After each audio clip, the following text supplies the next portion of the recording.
ಪೌರ ಕಾರ್ಮಿಕನ ಮನೆಗೆ ಆಕಸ್ಮಿಕ ಬೆಂಕಿ.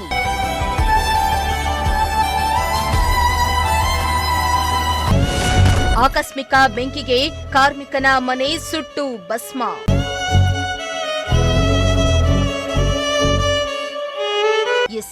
ತುಮಕೂರು ಮಹಾನಗರ ಪಾಲಿಕೆಯಲ್ಲಿ ಹಲವು ವರ್ಷಗಳಿಂದ ಪೌರ ಕಾರ್ಮಿಕನಾಗಿ ಕೆಲಸ ಮಾಡ್ತಾ ಇರುವ ಅಯ್ಯಪ್ಪ ಎಂಬುವವರ ಮನೆಗೆ ಆಕಸ್ಮಿಕ ಬೆಂಕಿ ತಗುಲಿ ಸಂಪೂರ್ಣವಾಗಿ ಮನೆ ಸುಟ್ಟು ಭಸ್ಮವಾಗಿರುವ ಘಟನೆ ತುಮಕೂರು ನಗರದ ನಜರಾಬಾದ್ನ 2ನೇ ಕ್ರಾಸ್ನಲ್ಲಿ ನಡೆದಿದೆ.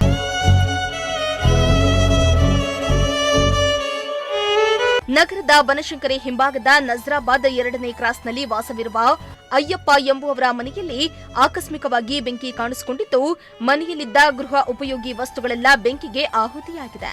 ಇನ್ನು ವಿಷಯ ತಿಳಿದ ಕೂಡಲೇ ಅಗ್ನಿಶಾಮಕ ದಳ ಸಿಬ್ಬಂದಿ ಘಟನಾ ಸ್ಥಳಕ್ಕೆ ದೌಡಾಯಿಸಿ ಬೆಂಕಿ ನಂದಿಸುವಲ್ಲಿ ಯಶಸ್ವಿಯಾಗಿದ್ದಾರೆ. ಆದರೆ ಬೆಂಕಿಯ ಕೆನ್ನಾಲಿಗೆಗೆ ಮನೆಯಲ್ಲಿದ್ದ ಬಹುತೇಕ ವಸ್ತುಗಳು ಸುಟ್ಟು ಕರಕಲಾಗಿದ್ದು, ಅಪಾರ ಪ್ರಮಾಣದ ನಷ್ಟ ಉಂಟಾಗಿದೆ. ಇನ್ನು ಈ ಅವಘಡ ಸಂಭವಿಸಿದಾಗ ಮನೆಯಲ್ಲಿ ಯಾರೂ ಇಲ್ಲದ ಪರಿಣಾಮ ಯಾವುದೇ ಪ್ರಾಣಹಾನಿ ಸಂಭವಿಸಿಲ್ಲ.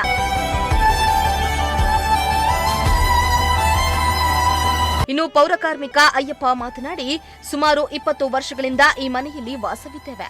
ಆದರೆ ಏಕಾಏಕಿ ಮನೆಯಲ್ಲಿ ಬೆಂಕಿ ಕಾಣಿಸಿಕೊಂಡಿದ್ದು, ಇಷ್ಟು ವರ್ಷದಿಂದ ದುಡಿದು ಸಂಗ್ರಹಿಸಿಟ್ಟಿದ್ದ ಸುಮಾರು 30,000 ರೂಪಾಯಿ ಹಣವು ಬೆಂಕಿಯಲ್ಲಿ ಸುಟ್ಟುಹೋಗಿದೆ.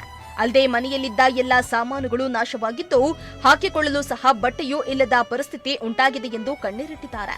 ಇನ್ನು ಈ ಘಟನೆಯಿಂದ ದಿಕ್ಕು ತೋಚದಾಗಿದ್ದು, ಸರ್ಕಾರ ತಮ್ಮ ಬದುಕನ್ನ ಮತ್ತೆ ಕಟ್ಟಿಕೊಳ್ಳಲು ನೆರವು ನೀಡಬೇಕೆಂದು ಮನವಿಯನ್ನ ಮಾಡಿದ್ದಾರೆ. ನಾವು ನಮ್ಮ ಸೊಸೆಗೆ ಹುಷಾರಿರಲಿಲ್ಲ, ಆಸ್ಪತ್ರೆಗೆ ಕರ್ಕೊಂಡು ಹೋಗಿದ್ದೆ, ಚರ್ಕ ಹಾಸ್ಪಿಟ್ಲಿಗೆ. 7:00ವರೆಗೆ ಫೋನ್ ಮಾಡಿರು, ಈ ಥರ ಬೆಂಕಿ ಬಿದ್ದೈತೆ ಅಂದರು. ಅಲ್ಲಿಂದ ಬಂದು ನೋಡಿದರೆ ಎಲ್ಲ ಸುಟ್ಟೋಗಿತ್ತು.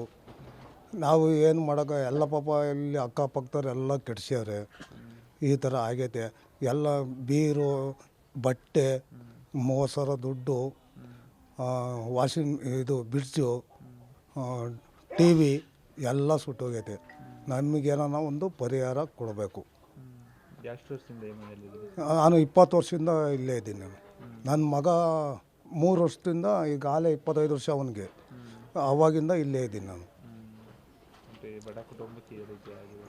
ಹಿಂಗಾಗಿದೆ. ನಾವು ಪೌರ ಕಾರ್ಮಿಕ, ನಮ್ಗೆ ಕಸ ಹೊಡಿಯೋದು. ನಾವು ಕಸ ಹೊಡ್ಕೊಂಡು ಅದೇ MLA ಮನೆ ಮುಂದೆನೇ ಕಸ ಹೊಡಿತಾ ಇದ್ದೀನಿ. ಅವರು ಅಣ್ಣವರು ಬಂದಿದ್ದರು, ಅವರು ಎಲ್ಲ ಇದು ಮಾಡಿದ್ರು. ಇವಾಗ ಆಫೀಸ್ದಾಗ ಕರೆಸಿ ಅವರು ಒಂದು 10,000 ದುಡ್ಡು ಕೊಟ್ಟವ್ರೆ. ಈ ಥರ ಆಗಿದೆ ಸರ್. ನಾವು ಸಾಲ ಮಾಡಿ ಬಿಡ್ಜು, ಬೇರು ಎಲ್ಲ ಇದು ಮಾಡ್ಕೊಂಡೆ. ನಾನೇನು ಕುಬೇರಲ್ಲ, ಬಡ್ಡಿ ಕಟ್ತಾ ಇದ್ದೀನಿ ಇವಾಗಲೂ. ಹಿಂಗಾಗಿದೆ ಸರ್. EMI ಇಲ್ಲ, ಇದು ಬೇರೆ 10 ರೂಪಾಯಿ ಬಡ್ಡಿ ಹೆಂಗೆ ತಗೊಂಡು ಎಲ್ಲ ಐಟಮ್ ಎಲ್ಲ ತಗೊಂಬಂದು ಇಕ್ಕೊಂಡಿದ್ದೆ. ಎಲ್ಲ ಸುಟ್ಟೋಗಿದೆ. ಏನೂ ಇಲ್ಲ ನನ್ನ ಹತ್ರ. 30,000 ಇದು TV, ಇದು ಬಿಡ್ಜು ಇದೈತಲ್ಲ ಬ್ಯಾಗು, ಆ ಬ್ಯಾಗ್ ಒಳಗೆ ಇಕ್ಕಿದ್ದೆ. ಎಲ್ಲ ಬರೋಷ್ಟಾಗಿದೆ. ನನ್ನ ಹೆಸರು ಅಯ್ಯಪ್ಪ ಅಂತೇಳಿ 15ನೇ ಒಳಗೆ ಕೆಲಸ ಮಾಡ್ತಾಯಿದ್ದೀನಿ. ಹುಷಾರಿರಲಿಲ್ಲ, ಆಸ್ಪತ್ರೆಗೆ ಕರ್ಕೊಂಡೋಗಿದ್ದು. ನಾವು ಆಸ್ಪತ್ರೆಯಿಂದ ಇದ್ದಾಗ ಯಾರಂಗೆ ಫೋನ್ ಮಾಡಿದ್ರೆ ಹಿಂಗೆ ಬೆಂಕಿ ಬಿದ್ದುಬಿಟ್ಟೈತೆ ಅಂತ. ಬರೋ ಅಷ್ಟೊತ್ತಿಗೆ ಎಲ್ಲ ಕೆಟ್ಟೋಗಿತ್ತು.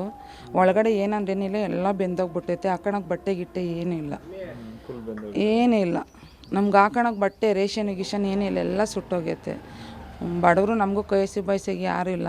ಅಣ್ಣ ಸತ್ತು ಇನ್ನೂ 1 ತಿಂಗಳೂ ಆಗಿಲ್ಲ. ನಮಗೂ ಇರೋದಿಬ್ಬರು ಮಕ್ಕಳು. ನಮಗೂ ಅಣ್ಣ ತಮ್ಮದಿರು ಯಾರು ಕೈಸಿ ಬಯಸಿ. ನಮ್ಮ ಮಾವ ಇದ್ರು, ಅವ್ರು ಕಾಪಾಡ್ತವ್ರೆ. ನಮ್ಮ ಮಾವ ನಮ್ಮ ಅಕ್ಕ ಬಿಟ್ಟರೆ ನಮ್ಗೆ ಇನ್ಯಾರಿಲ್ಲ ಸರ್ ಸಂಬಂಧಿಕರು ಅಂತ. ಯಾರು ಸರ್ಕಾರ ಕೇಳಿದ್ದೀವಿ, ನೋಡಬೇಕು. ಏನೋ ಬಡವ್ರಿಗೆ ಒಂದು ಸ್ವಲ್ಪ ಸಹಾಯ ಮಾಡ್ರಿ ಅಂತ ಕೇಳ್ಕೊಂತೀವಿ ಅಷ್ಟೇ.